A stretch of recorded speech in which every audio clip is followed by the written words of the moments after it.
So, I think I should tell you a story. And the way that I start telling stories, and I tell stories like this. I like to begin with a simple prayer. And that is, may all the words that need to be heard be spoken, and may all the words that need to be spoken be heard. And this story comes straight out of an exercise that you and I might do together. And in this particular moment, I was dealing a lot with fear. And I became very aware that if I continued to speak about my fear, that it would just bring more and more and more of it into the room with the people who I loved. And lucky for me, I was with someone who was quite creative. And he was listening to my fear. And I said, can we just play a moment? If you do this much, you got to take your own medicine, right? And so I said, well, can we play with this for a moment? And he said, sure. And I was like, can we do a spontaneous storytelling? And he said, sure. And so this is what happened.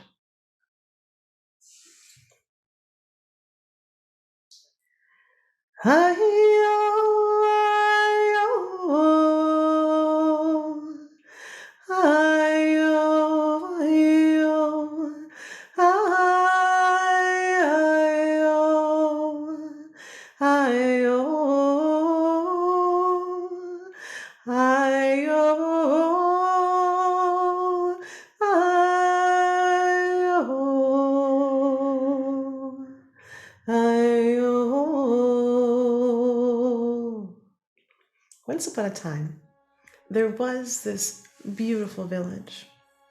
And this village had tables all through town covered in food, grapes and apples and delicious, well-harvested and considerably harvested meats. It had always plenty of clean water to drink. There were people dancing in the streets and making love under the apple trees, and there was just a lot of happiness. There was so much happiness here that it was actually called the Village of Joy.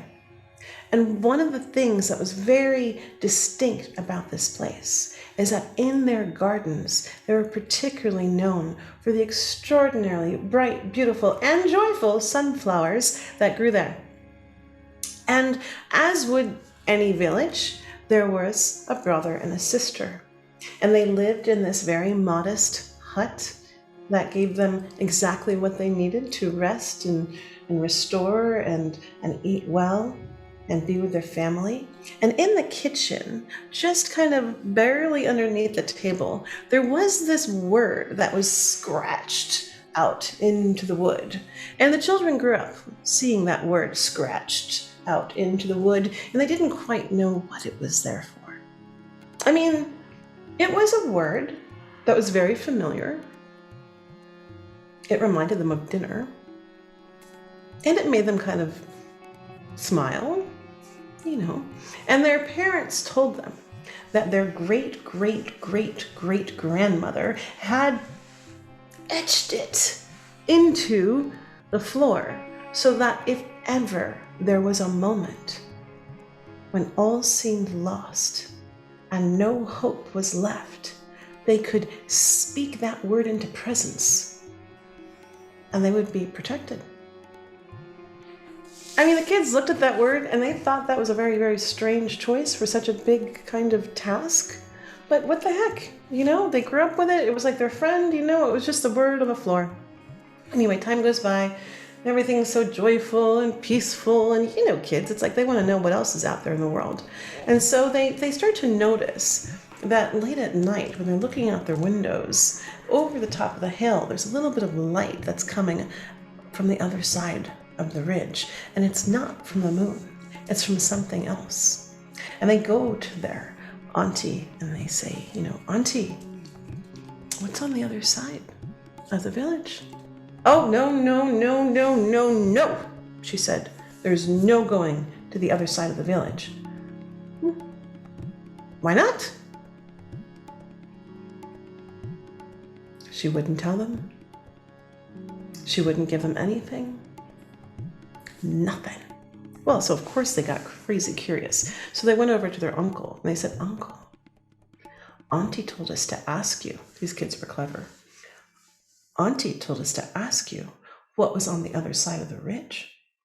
And Uncle, who was quite fascinated himself, said, "Well, I see, a long time ago, there was something that flew over. It had no name and no face, all black and kind of strange, but it dropped these things into our village. It landed like poop on the ground, and it smelled like, I won't even bother saying out loud.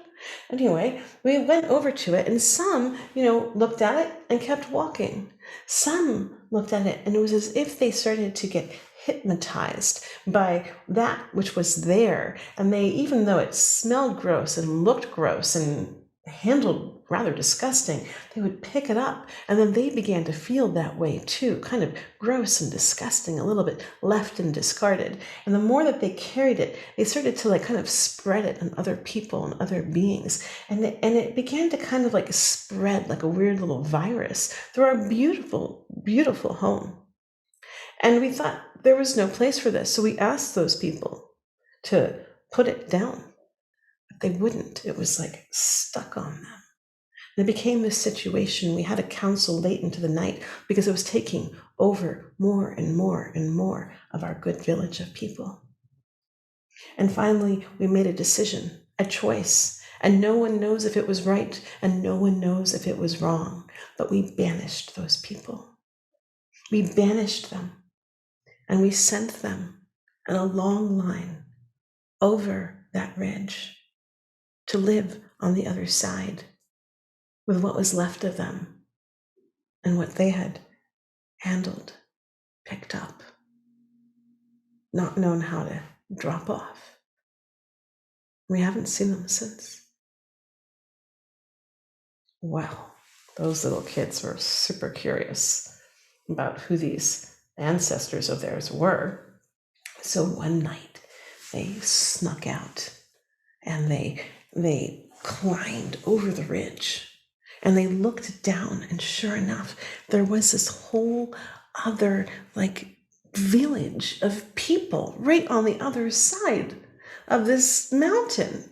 And they started to walk down, and as the sun began to rise, they began to see how this village worked, and it was very, very different. There were no tables of food. Nobody was dancing. Nobody was laughing. Nobody was smiling. And actually, everyone was sort of crouched down, just kind of looking down. There was no looking up. And they started to notice that maybe this wasn't a place that they wanted to visit after all. By then it was too late.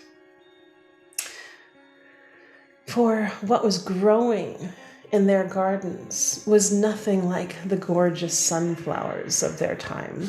What was growing was this muck, this gooky stuff, and it was sliming its way up the mountains. It was so gross. And before the children knew what had happened, it had surrounded them. And as this muck began to surround them, they began to feel heavy in their bones, and they began to feel the tears roll over their cheeks, and they began to fall over themselves, and they could feel that their life itself was somehow slipping and sliding outside of themselves.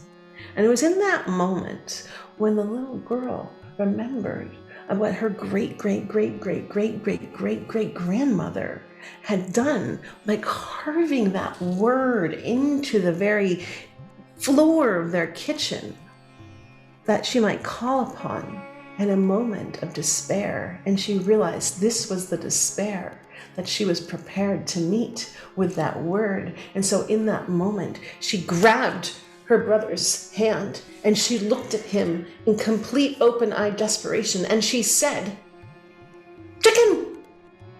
And he laughed. He started laughing. Chicken. And as he laughed, she laughed. When she laughed, he laughed. Before they knew it, they were rolling in laughter. And with every kind of bit of honey-filled, belly-filled laughter that came out of them, a sunflower popped out of the ground and grew around them like beautiful stars from the sky right there in front of them, protecting them in all the ways. And as those sunflowers grew around them, and as their laughter turned from tears of shame and fear to tears of joy, they were able to go and face the city of fear. For that, they now realized, was what it was known for. And so they chopped down their sunflowers one by one and placed them in their arms as they walked down the mountain.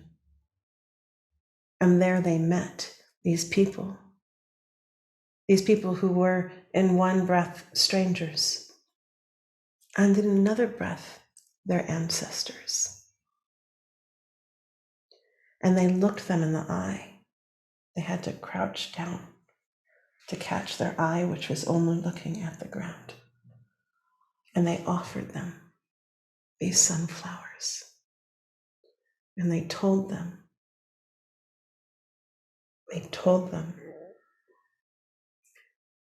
there is always a way home. Ayo, ayo, ayo, ayo, ayo, ayo, ayo, ayo.